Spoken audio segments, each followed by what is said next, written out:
Atonement for Me, Episode 26, Living with Trauma.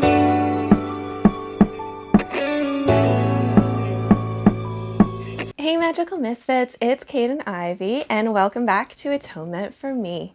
So, as many of you know, almost everything that I do artistically as well as professionally is very trauma-based.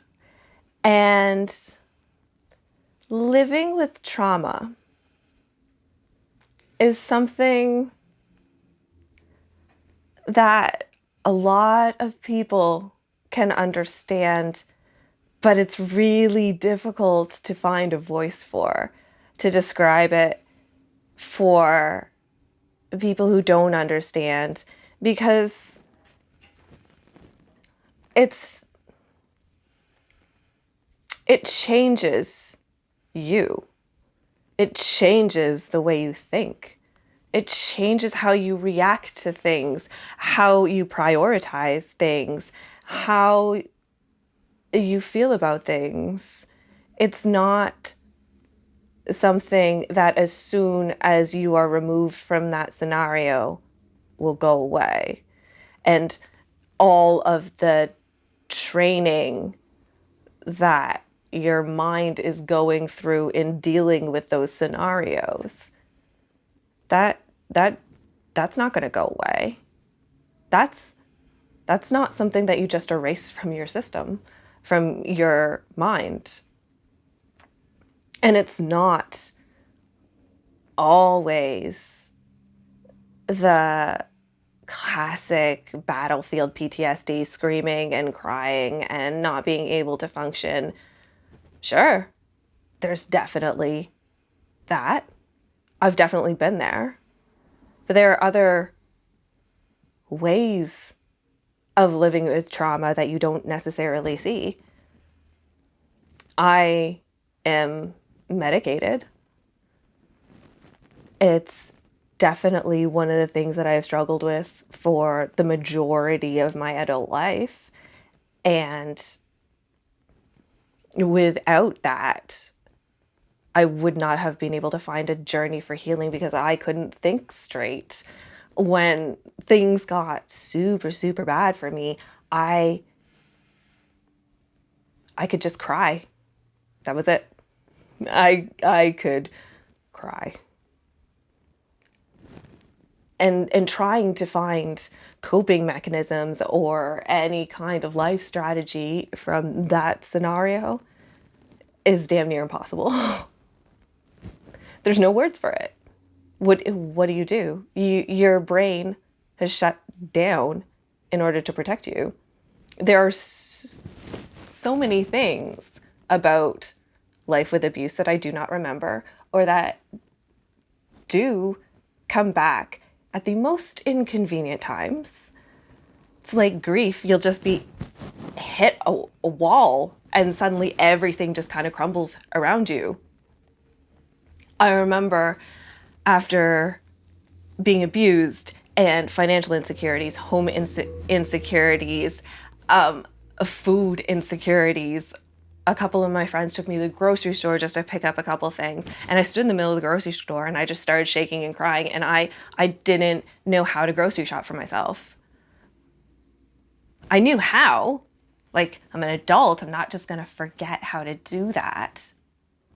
But that amount of planning and forethought into the future, that I was going to be able to make meals, that I was going to be able to eat tomorrow, that was something that hadn't been afforded to me in my previous life.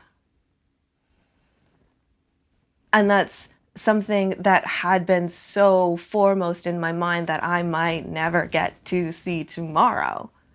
That is still really difficult for me to plan ahead, because so much of my time, focus, and energy had been for years focusing on, am I going to live this day through? And having that on in the back of your mind and not necessarily being in combat. I went to work. I came home, made dinner. normal things. Kind of stressful for some people. There's a lot going on. But then when you add to the fact that I might not lay down tonight because I might not be alive, that changes your perspective of what going to work and coming home is. Your normal fades into this bizarre, fucked up nightmare that you are at war with all the time. It's like struggling with mental illness. It's something that you are constantly aware of, and there's nothing you can do about it.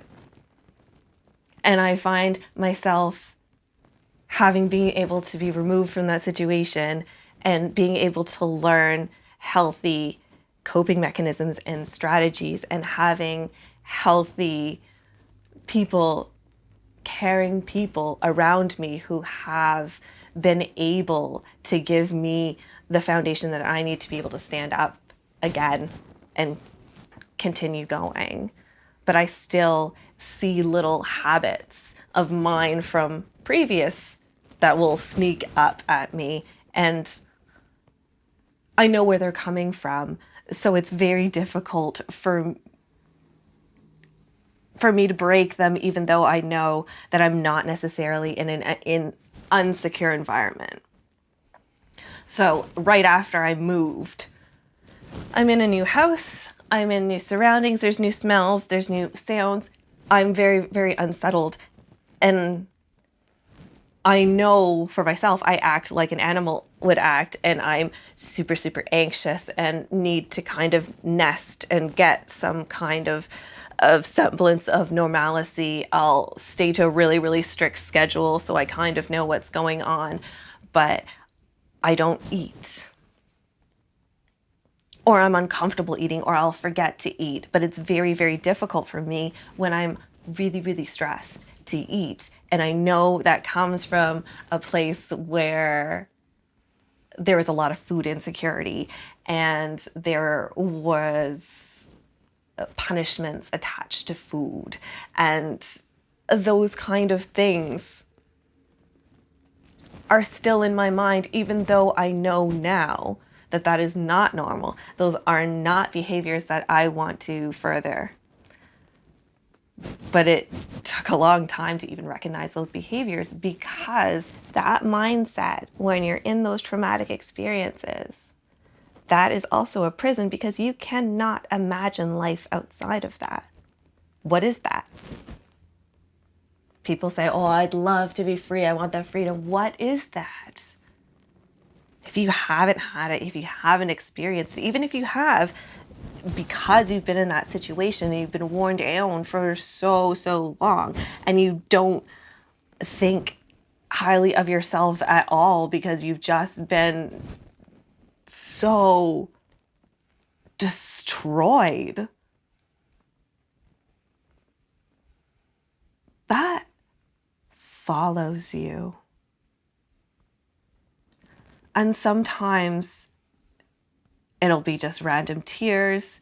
Sometimes I'll go stock still and just start shaking. Sometimes it presents itself as, why am I angry? Why am I really cranky? Oh, I'm being triggered and I don't know how to handle it.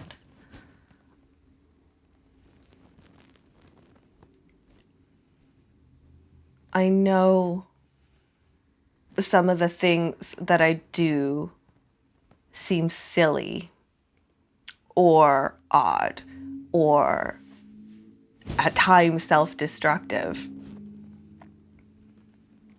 But I do have to recognize those patterns in me, because those are my realities. And it's learning how to navigate this weird little reality that I have in my head in a world that doesn't necessarily align with that. Doesn't make a person weaker or stronger for however they handle trauma. Because especially where I grew up, or the environment that I grew up, or even the culture that I grew up in, talking to other people, sharing your problems, understanding other people's trauma, connecting with other people in that way wasn't done. That's not something I saw. That's not something I understood. That's not something I conceptualized. And so as an adult, I'm unlearning so many behaviors or norms that I've held on to either growing up or being in an abusive environment or a chaotic environment. There are so many ways that your brain gets tricked into thinking that something is the way or normal. And sometimes that trauma just comes up when you have that recollection come back to you. It doesn't lessen it if it's discovered later on. It's just the way that people deal with it. I make jokes all the time when I'm uncomfortable with something, or there's something in me that has been hurt previously or has been a sore spot and that I've tried to cover up and hide. And I'm aware of that, and I've really tried to kind of be more conscious of when I'm doing that to figure out kind of where that came from.